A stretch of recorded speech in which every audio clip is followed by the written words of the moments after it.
Hi, I'm Sue Goode. I'm a former kindergarten teacher, and we're going to discuss how you can help your child develop their emotional or their feelings, how they feel about school and home, and how that is so important in their kindergarten experience. If they have a warm and loving friendship with you as the caregivers, then they will develop the same thing. It'll transfer over to the kindergarten and personnel at school. So we're going to talk about some activities and some benchmarks you need to know about, or points that you need to know about your child's growth with their social and what we call social and emotional development in kindergarten.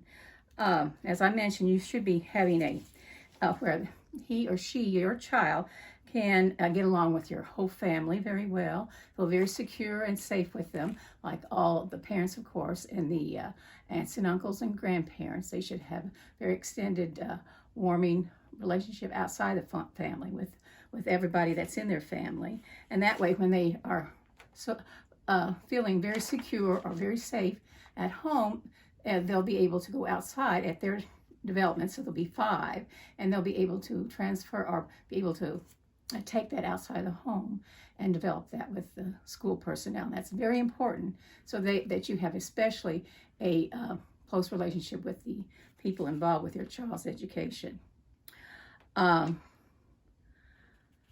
also at this time, hopefully your child has been interacting with other children before this time, because it can be a real roadblock if your child has not been around other children. Hopefully you have, and I know at this time with the virus going around, you can't get out too much and do that with them. But if you have had them with possibly cousins, or if they get along with their brothers and sisters, but the hardest thing is if your child is an only child and it's only around adults. So if you give them chances to play with others, that will help with their social and emotional growth. Another factor is can your children express their emotions, so how they feel? Like they should at this point be telling you when they're hungry, when they're hurt, how they're feeling, if they're angry, all these emotions that go through them. And they should be able to also identify those, how other people feel. They can identify how they feel, and by looking at other people's faces and their way their smile or angry look, they can identify these already going into school. Will help them learn how to relate to people or how to get along with people. Can they express themselves on how they so, and you can help on this, by the way, by emotionally, by when this child is feeling very angry, or they are playing with another child and feel very angry with that other child. You can discuss things. Say, why are you angry? They may have been having to share their toy, and you'll have to mention that how they would feel if another child didn't get to play, or they did not get to play with the other child's toy, and say, when you think the other child will feel the same way you did at one time. So when you do probing questions or questions about your child's feelings, it makes a big difference on how they can express themselves. And when through your talking to them about when they do get angry, and all people of course get angry, you can ask and how if you can demonstrate and say, I know you're angry and you have the right to be angry, you have the right to be feeling what you're like, but can we do it without what we're talking about, behavior that's not acceptable in the classroom, such as hitting or throwing or having what we call a temper tantrum.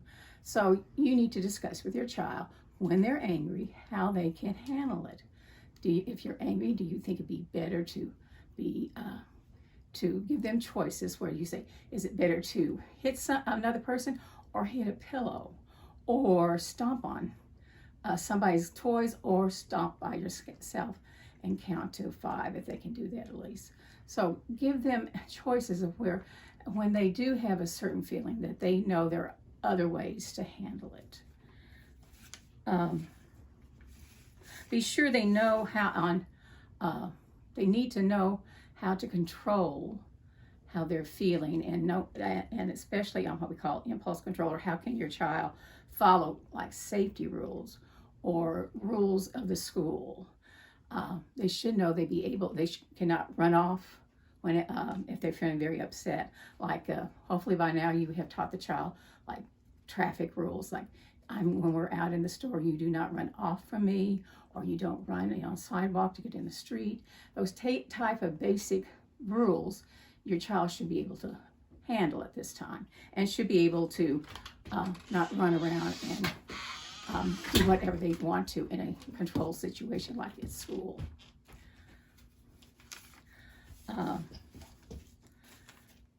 And hopefully you have taught your child how to change from one place like your home to school. And I know you all have taken your child to preschool, so they should have some experience of school home may have a different set of rules, and then when you go home it has a different set of rules.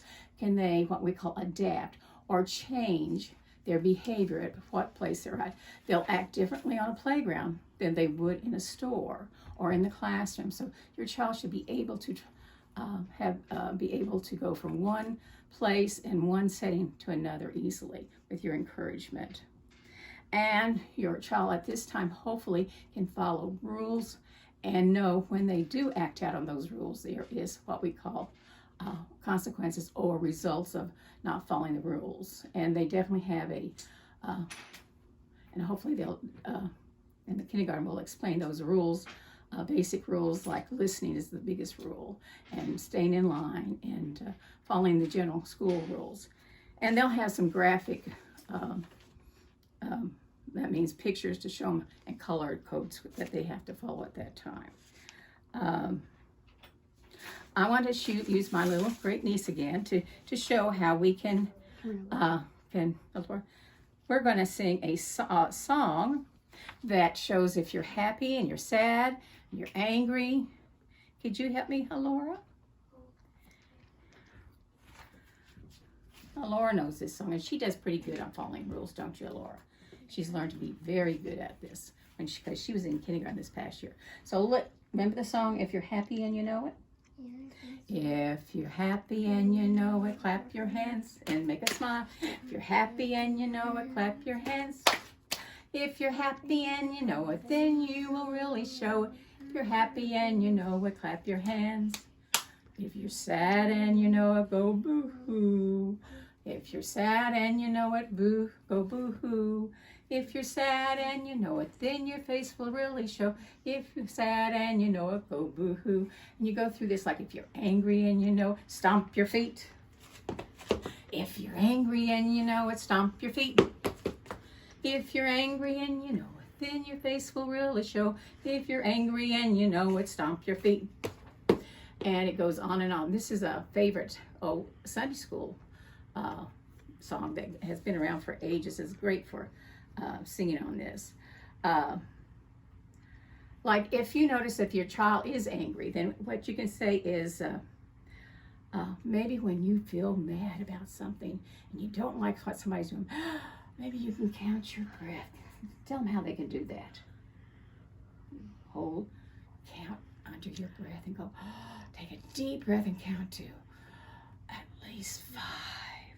1, 2, 3, 4, 5. Yes, that's a good management for especially when the child is angry. Also, you can ask them to use art forms, like if they want to if they like drawing or painting, they can take it out while they paint, choose a paint. Or they can take some Play-Doh like this, and I think you're getting it in your bag. And this is a good time if somebody is feeling especially angry or out of control. You give this a lump and say, now how do you feel? Do you feel bad?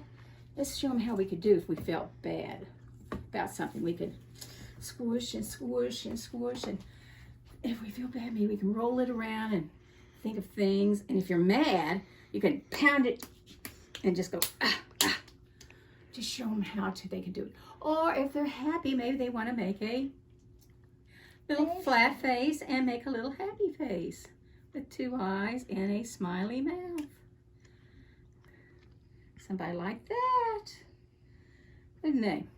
So any type of thing to show the child how is what we would call socially appropriate, or the right thing to do, the right choices to do. You need to talk to your child about choices. Can you, if you get mad, what is your choices? Should you play with Play-Doh or throw things? Which would be the best choice? Or if you're sad, are you going to yell at people or sass somebody back? Or are you going to say, I'm going to go and sit down and be quiet and think about it for a little while? Or if you're, happy is a very happy thing to do. So, but because in school, in a formal setting like the school, they can't always be happy all the time and go out and bounce around. So they have to learn to control their happiness, and they can always do that. What was your favorite thing to show you were happy, Alora, when you on your papers? You what? With your pencil would draw. Right. What? Right. She loved to draw cats. That was one way of showing how her feelings were. So that's just a few suggestions. I have a more complete list that we can give you the website on the Facebook, and it gives you a lot. Now, of course, some of the words are a little bit more difficult because it's mainly for teachers, but it gives you an idea of it's a 2-page one, and it has different ideas for you to work with your child on their growth with their emotions and feelings. Thank you. Thank you, Laura.